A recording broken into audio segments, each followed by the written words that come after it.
राष्ट्र निर्माताओं, आज मैं आपसे केवल बात करने नहीं आया हूं, बल्कि आपके भीतर सोई हुई उस शक्ति को जगाने आया हूं जिसे सदियों से हीन भावना की परतों के नीचे दबा कर रखा गया है।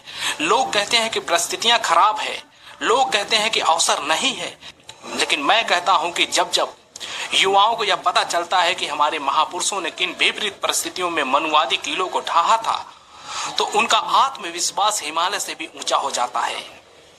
याद रखना, तुम उन लोगों के वंशज हो जिन्होंने कभी हारना नहीं सीखा।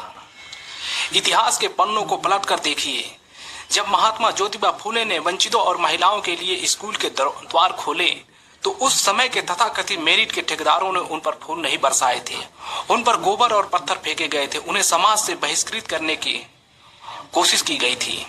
लेकिन फूले जी रुके नहीं, उन्होंने पत्थर खाए पर कलम नहीं छोड़ी, क्योंकि उन्हें पता था कि शिक्षा ही वह चाबी है जो मानसिक गुलामी के ताले खोलेगी। आज अगर आप यहाँ बैठकर यह भाषण सुन रहे हैं, अगर आप पढ़ रहे हैं, तो यह उस संघर्ष की जीत है। जरा कल्पना कीजिए उस बालक की जिसे क्लास के अंदर बैठने की इजाजत नहीं थी, जिसे प्यास लगने पर मटके से पानी नहीं पीने दिया जाता था। व्यवस्था ने उस नन्हे बालक को मानसिक रूप से तोड़ने की हर मुमकिन कोशिश की, लेकिन वही बालक अपनी ऊंची सोच और अटूट आत्मविश्वास के दम पर दुनिया के सबसे बड़े लोकतंत्र का निर्माता बना। जिस व्यवस्था ने उन्हें क्लास से बाहर बिठाया, उसी व्यवस्था के भाग्य विधाता बनकर वे उभरे। आज कोलंबिया यूनिवर्सिटी उन्हें सिंबल ऑफ नॉलेज, ज्ञान का प्रतीक मानती है। जब कोलंबिया जैसा विश्वविख्यात संस्थान उन्हें सिर आंखों पर बिठा सकता है, तो भारत के कोई भी पुरानी सड़ी गली व्यवस्था उन्हें कैसे नकार सकती है।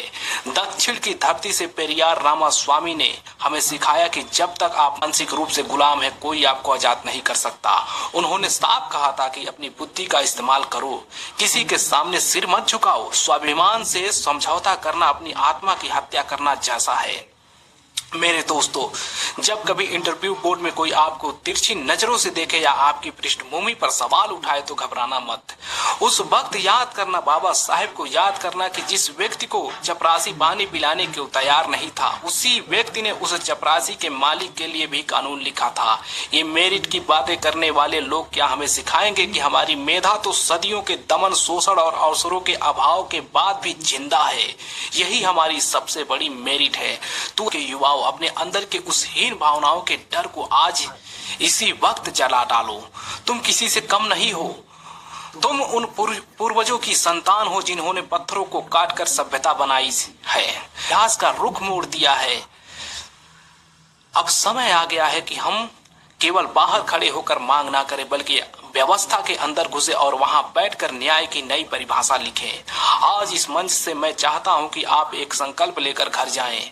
आज से हमारा एक ही मंत्र होगा, शिक्षा केवल डिग्री के लिए नहीं, बल्कि समाज की सत्ता और वैचारिक क्रांति के लिए। संगठन केवल भीड़ बढ़ाने के लिए नहीं, बल्कि अपनी आर्थिक और शैक्षणिक किलेबंदी करने के लिए। आत्मविश्वास, क्योंकि जिस दिन आपने खुद को साहब मान लिया, अपनी ऋण सीधी कर ली, उसी दिन मनुवाद की हार तय है।